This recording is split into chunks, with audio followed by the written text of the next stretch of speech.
the problems of releasing people that come across the border illegally rapidly into our country without really knowing who they are.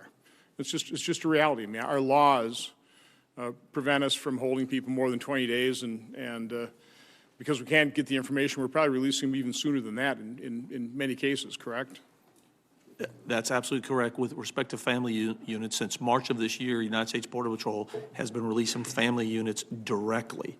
So in some cases, they're being released in under 48 hours into the interior United States. Because it really doesn't make a whole lot of sense to try and find the facilities to hold them for 20 days with this overwhelming flow. So instead of Border Patrol turning them over to ICE, a more thorough vetting process, and then ICE releasing them, Border Patrol is doing it directly. That's correct. I mean, that represents a real danger to not only potentially our country, but to those individuals. Especially with the amount of fake families that we are uncovering every single day. I mean, it is true that we really don't have time to determine, is that the father or is that the human trafficker? Is that his daughter or is that his trafficking victim? It's a challenge. So our broken laws are creating risks for these migrants.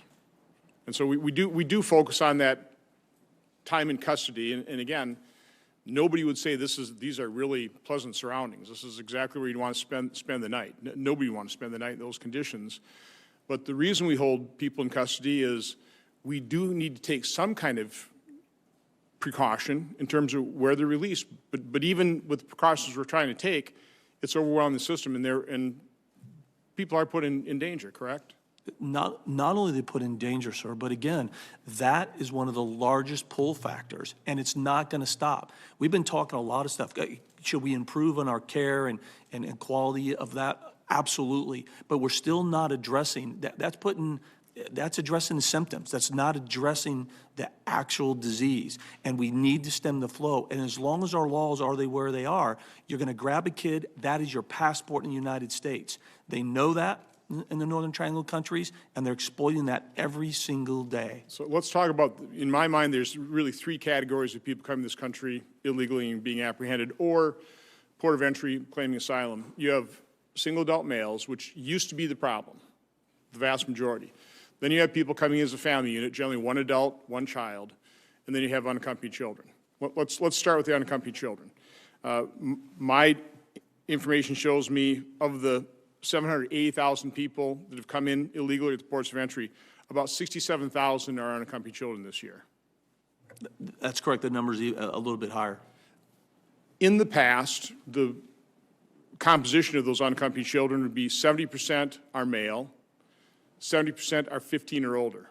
Is that composition holding largely true of the unaccompanied children? Yes, and the majority of them are of between 14 and 17. So again, if they're more than 15, if they're male, certainly that would be the profile of an individual that might already be a member of a gang from Central America, correct? That's correct. Or if you come to this country, you can't speak the language, you probably gravitate toward those areas, those pockets of other immigrants that speak your language that would be gravitating toward gang activity, correct? Your vulnerability to be recruited by a gang is exponentially higher under those circumstances. I am reading reports of the issues that schools are having to cope with. It's not just bilingual education. Now it's not only bilingual, but different dialects from some of the mountain regions of Guatemala. Is that a problem? Yes. In terms of the family units, the children coming in, and again, you talked about 300,000 children. So you've got 67,000 as unaccompanied children. Then you've got over 200,000 as part of a family unit. Those would be children more of tender age, right? Which would be defined as, what, 12 and under or 14 or under? It's changing on a regular basis, but we do find them to be a little bit younger, but I'll have to follow up on the stats. I asked a question earlier about DNA testing. The few pilots or the few tests we've had show what percentage of people coming in that we determine are fraudulent family. Do you have any sense for that right now? Don't have the overall percentage, but we do have the numbers. Right now, Border Patrol 5,800 and HSI, part of ICE, they've identified hundreds since their pilot program of pushing agents forward.